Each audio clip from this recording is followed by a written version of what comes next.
You so much for doing this. Let's first talk. Why did you choose again to run for Congress? Let's start there. There's a lot more to do. I got into politics because I saw it as a way to help our area. For 35 years, I've been here, standing up for the regular working people of northeastern Pennsylvania. And for the last, since 2013, I've been doing it from Congress. And there's so much to do. Our people are hurting. NAFTA murdered this area. And so there's not enough money in the region. And then, of course, after the pandemic, and there was inflation, and the economists are saying, well, it's getting better now, but it sure doesn't feel like it yet. So I've been at the forefront of fighting against price gouging by oil and gas companies, by shipping companies, and more than anything, by big pharma, by pharmaceutical companies. I was so proud to be a co-sponsor and voted for the Inflation Reduction Act. And that helps so many people. It starts, people don't realize that under Medicare Part D, which came into effect in the early 2000s, the government was not allowed to negotiate drug prices with big pharmaceutical companies. That's crazy. I mean, that's un-American. We come out of kindergarten being good at negotiation as Americans, and the government wasn't allowed to use its purchasing power and negotiate drug prices with big pharmaceutical companies. How did that happen? Because of the strength of the big pharma lobby in Washington. Well, finally, we summoned up the guts to stand up to big pharma, and I was proud to be a part of that. Now there are 10 drugs that are negotiated by Medicare, including insulin, which is capped at $35 a month. And next year, all Medicare Part D drugs will be capped at $2,000 out-of-pocket expenses. It's a huge help to our seniors. And there's a lady in Luzerne County that actually did one of our ads. She saves $1,000 a year on the particular pill that she has to take. Now, $1,000 isn't much to big pharmaceutical companies, but it's a lot to Denise. And it made a big difference to me. There's all kinds of ways we can fight price gouging, and we'll continue to do that because it still hurts. The prices haven't been reduced. One thing that happened was we found a Texas oil executive conspiring with OPEC. It was Lena Khan, the head of the Federal Trade Commission. I oversee the funding of that, so we did a hearing, and she told us about how going through a merger, they go through all the documents and correspondence, they found email correspondence between a Texas oil company president and the Saudis at OPEC conspiring to keep production low so that prices would stay high. This is criminal, and we're going to throw the book at that guy. Congressman, you mentioned a bunch of things there, and the one I want to talk about first is inflation. And you kind of said it best. I go out a lot, and I'm speaking to people of northeastern and central Pennsylvania, really. And yes, we're hearing from economists, like you're saying, that prices are going down, but they're not always feeling it in their pockets. Another term for Congressman Matt Cartwright: how does that ease and kind of put that notion to bed that there is hope at the end of the tunnel there? It's about your political philosophy, really. You will never catch me not sticking up for the middle class and the regular working people. That's who I went to Congress to stick up for. That's who I've been sticking up for my entire adult life, almost, right here in northeastern Pennsylvania. So, for example, Social Security and Medicare. You'll hear my opponents say, oh, well, I won't cut it. That's not enough. We're facing a 2035 deadline by which time we have to shore up that program, just because of so many people retiring now, the baby boomers. We're facing a deadline that if we don't take action now and we wait until 2035, there's going to be no other option other than to cut benefits. My opponent's fine with that. I say, no bueno. We have to get busy right now before we run out of runway, and the way to do it is to eliminate the loophole that people making over $400,000 a year enjoy. They don't pay into FICA anymore at that rate. My plan is to make them start paying their fair share back into that, and that will make the system solvent and take care of our seniors for a long time into the future. This is kind of a hypothetical, of course, when, if you are reelected, it is a new Congress starting January 3rd. Do you feel that something like that you can get support on both sides of the aisle to even go up to the Senate and then hopefully the president to make sure that something like that is possible? I think so. It's one of these things that it'll take some politicians to do some polling to find out how popular that is. But how can we not? I mean, this is a promise that we made to our seniors. You pay into this insurance program with every paycheck, your whole work life, and then all of a sudden they try to change the rules. This Mike Johnson, the current Speaker of the House, he wants to cut Social Security and Medicare by $2.7 trillion over the next 10 years. That's unbelievable. That's somebody who doesn't think about our seniors in northeastern Pennsylvania. I saw a study that said as many as 40% of our retired seniors don't have anything else to live on but their Social Security checks. We'd throw them right back into poverty, according to Mike Johnson's plan, and according to my opponent's plan, who doesn't have any plan to fortify the whole program the way I do. You're mentioning a lot about seniors, and I know that's something that's near and dear to what you've run on in years past as well. But let's talk about also the next generation. First and foremost, is there something that can be done and something that you would support if reelected again, where even insulin prices would come down for those who are in their 20s, 30s, and even 40s, rather than just seniors, because I know that is more of a Medicare issue? There's no question that there's going to be a ripple effect. When we realize you can make and sell insulin at $35 a month, they're going to stop ripping everybody else off. I mean, these are big pharma companies that are only looking at their quarterly profit results. They have no connection to our communities, no loyalty to our people. They just are looking at the money. And you know what they're doing? They're selling not only insulin, but a lot of other pharmaceutical medications to places like Canada for a tenth of what they charge Americans. Why should we be footing the bill for places in Canada and other places in the world just because Big Pharma says so? No, we're done kowtowing to Big Pharma. Sure. Speaking, like I said, about the next generation too, what can you do as a member of Congress? Sometimes it is a state issue as well too, but what can you do as a member of Congress to also improve the education system? That's been something, teachers across the board, across the country, but especially here in NEPA, are still highly undervalued. They're underpaid. There are programs like Future Farmers, FBLA, DECA that are getting cut every single day from schools because they can't afford to pay those teachers as advisors anymore. How can the government come in to help to really support those students and those staff members? Well, Jake, we have to have a middle class in this country. It's part of what defines America, that you can reach the American dream if you're in the middle class. And the two stoutest pillars that support the middle class are public education and organized labor. I have an opponent in this race that supports a voucher program, also known as the Dollars Follow the Student program. What it is pulling money out of public education and giving it to kids attending private schools. I don't think that makes sense. If you want better results from our public education system, you don't siphon off money the way my opponent wants to do. You reinvest in our kids. Remember, the wealth of this country comes from ideas that our young people come up with. The young people that go into science, technology, engineering, and math, we have to encourage that. We have to do everything we can do to encourage that. That's one of the reasons I help fund NASA. That inspires young people to go into those. And America has always created wealth with technological and scientific breakthroughs.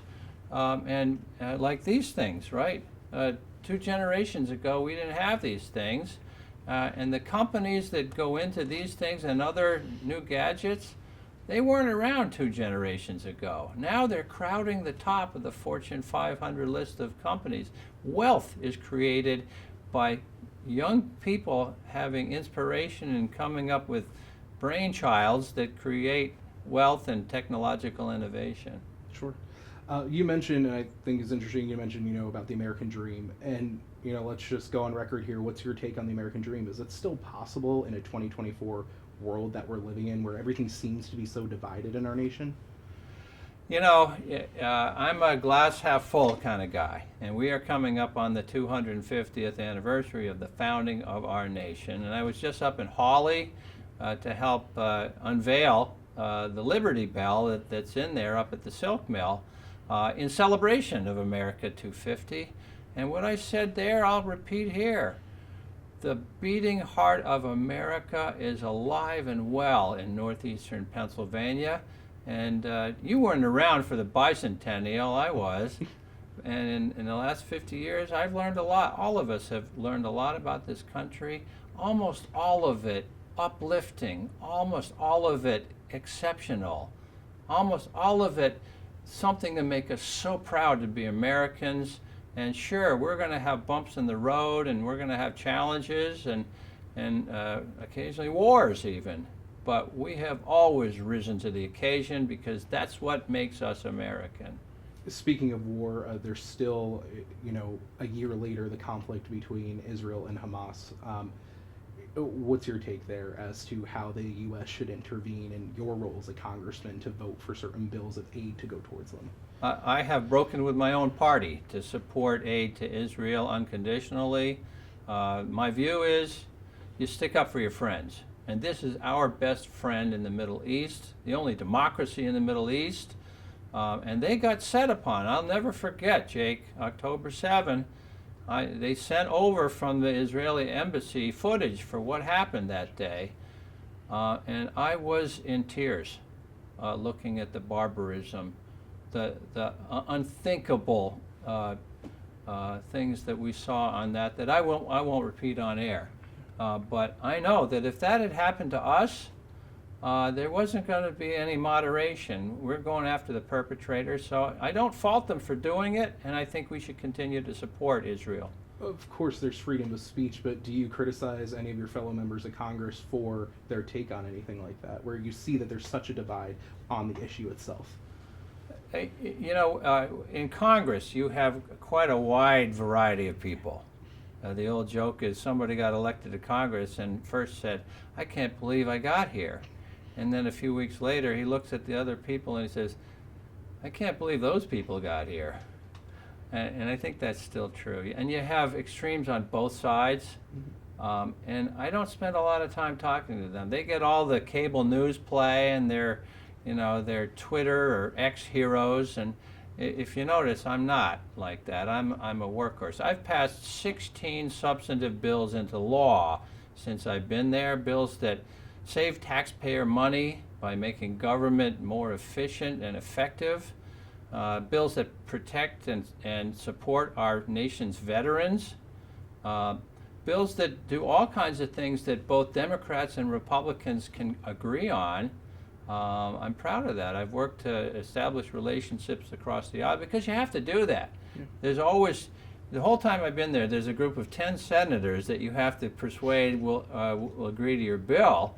And the best way to do it is to get a bunch of Republicans, congressmen, to sign on to my bill. That sends a great message when the bill passes and goes over to the Senate that the senators can vote for it and not be worried that it's some kind of left-wing claptrap. Sure. And that's the way I've been able to do it. I've had 3 different presidents, President Obama, President Trump, and President Biden, sign my bills into law. I've been very effective that way.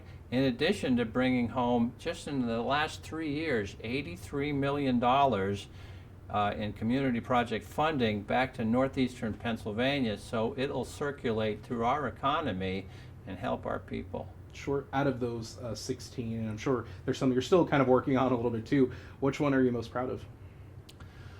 I think I'm most proud of the Megabyte Act, and that saves American taxpayers. Up to now, it's saved about $4.5 billion in American taxpayer money by forcing the federal government to buy the software that it buys in a rational manner. Buy it all together, use their purchasing power instead of one-off purchases the way the rest of us do. It was a no-brainer then, and my friend Steve Russell from Oklahoma City, a Republican, who's no longer in the Congress, but Steve and I remain very close friends. We did that together. Sure. Speaking, you brought up a really good point there about how you still have friends that might have been on the other side or anything like that. Nationally, right, let's just say we're seeing a lot of divide, and I keep going back to that a little bit because, a lot of Americans, especially Pennsylvanians who are northeastern PA, I feel like at some points when you talk to them, they're kind of just sick of hearing just the different rhetoric and things like that coming from both sides, not just one or the other, but both sides. Do you believe that, kind of going back to something I asked earlier a little bit, but that there is like a light at the end of the tunnel there? I mean, we're having a former president getting shot at. We're having, rhetoric from both sides, no matter what. We're having people threatened. You're having, protests turning violent, anything like that. Do you think that, there's still hope for the United States in that sense, where we can come in and say, listen, we might not see eye to eye on everything, but we could still be friends at the end of the day? I always, not to cut you, but I always like to think of the example of Joe Biden and John McCain, of how they killed each other on the floor, but they went and had a barbecue afterwards. Is that still possible with the United States Congress, and especially if you get reelected, to work with the other side? As long as you reelect me, it's possible, because that's my philosophy. Jacob, my father was a Republican his whole life. Really? I'm one of 4 boys. Guess what? 2 D's and 2 R's. You think I get out of bed hating on Republicans? I don't. I play golf with them. You remember Trey Gowdy? He was a cable news hero. Mm-hmm. He and I played golf together. I gave him advice on how to. He's no longer in Congress, and he was looking how to get back into the legal practice, and I gave him some advice on it. He murdered me at golf, I have to tell you. Yeah, and that's interesting. I didn't realize that about your upbringing. So thinking about that a little bit, I know you've been vocal about your support for the vice president for her candidacy for president of the United States. And there's a lot of kind of verbiage, there's ads, and of course not all of it is through you or anything like that, but there's ads that say, you vote along the record of Joe Biden. Would that be something, if Kamala Harris is in, that you would vote with her record as well to help get more bills passed in that sense? People love twisting the statistics, and what they do is they cherry pick a number of bills. Remember, bills originate in the Congress. A lot of them I wrote. Okay, they're counting bills that I wrote that went through the House, that went through the Senate, and went to Joe Biden, for example, to sign. He signs the bill. That goes on my tally of bills where they're saying I'm rubber stamping Joe Biden. It's exactly the opposite. He agreed with what I did. And so did Donald Trump. Donald Trump signed 3 of my bills. And another of them he turned into an executive order. I had a bill to make a donation of kidneys easier on the donors. And President Trump liked that, and he made that an executive order. It's easy to get caught up in statistics. What you have to do is get to know the person. Sure. And let's talk about that then. Let's play devil's advocate. Former President Trump does get reelected, and you get reelected. Talk to me, like you said, you had 3 bills that went through, some were executive orders, but talk to me about, is there a challenge sometimes you feel that poses with the opposite party in the White House, or do you still feel that you're able to continue your job and be able to still work for the people of NEPA? Well, one thing that I've done, it's not just in Congress that I work with Republicans, on the local level. One thing a member of Congress has is what we call a convening power. I can cite several examples of where I've been able to pull together politicians and stakeholders and community leaders of all stripes to push for a thing. For example, the passenger rail thing. We're getting closer than ever in making that happen. There's a lot of work to do yet. But what has really made us closer than ever to getting this done is that we're all working together because I pulled them together. Democrats, Republicans, community leaders, people in visitors bureaus, mayors, and that impressed the Federal Railroad Administration, and it bumped our project right up to the top of the list, that they were so impressed with how well we're working together. We don't have fist fights, we don't have dissension, everybody's on the same page, and I was proud to put that together. Another example is 611 in the Delaware Water Gap. You may know that it was closed for 19 months, and it was because of a dispute between 2 bureaucracies, the the National Park Service and PennDOT, and they couldn't agree on what to do, so it was closed. I said, wait a minute, and I got a whole coalition of Democrats and Republicans, elected officials, mayors, other community leaders, and we basically got together and tortured those bureaucrats to death until they finally came up with a solution. And I'm proud to tell you, that is opening up the week of November 4th, and those residents and businesses will benefit from the kind of bipartisan work that I've done to get people together and sing off the same song sheet. Sure. I guess, Congressman, my last question for you would really be, you've said a lot about your experience, what you bring to the table, but thinking about yourself versus your opponent, Rob, what is the message that you have for voters of the 8th Congressional as they head to either for their ballot drop-off or for the polling places on November 5th? What's the one message you have for them? Well, look at a couple of important endorsements. Okay, I am the only one endorsed by the National Committee to Preserve Social Security and Medicare, and they don't dole out that endorsement lightly. They know who's going to stick up for the solidity of the program and the viability of this program as we go on, and I'm the one endorsed, not my opponent.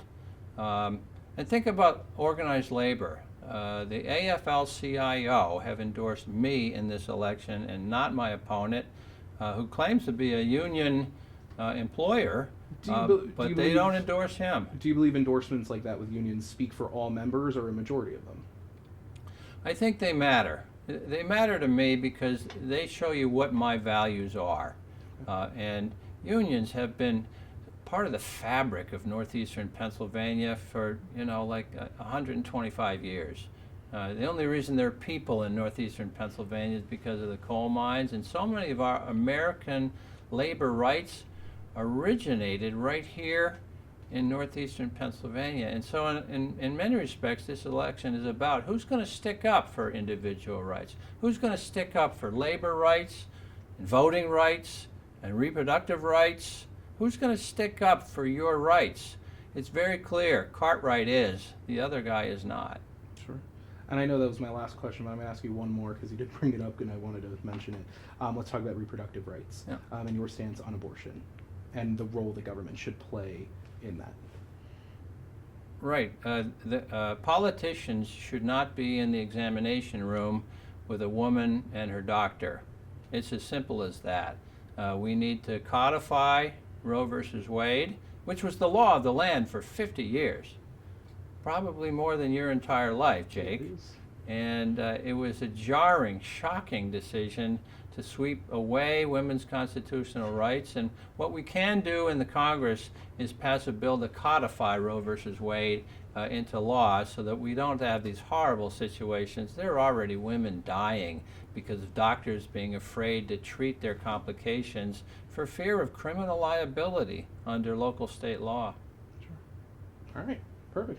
1, 2, 3. Thanks, Congressman. Yep. Appreciate that.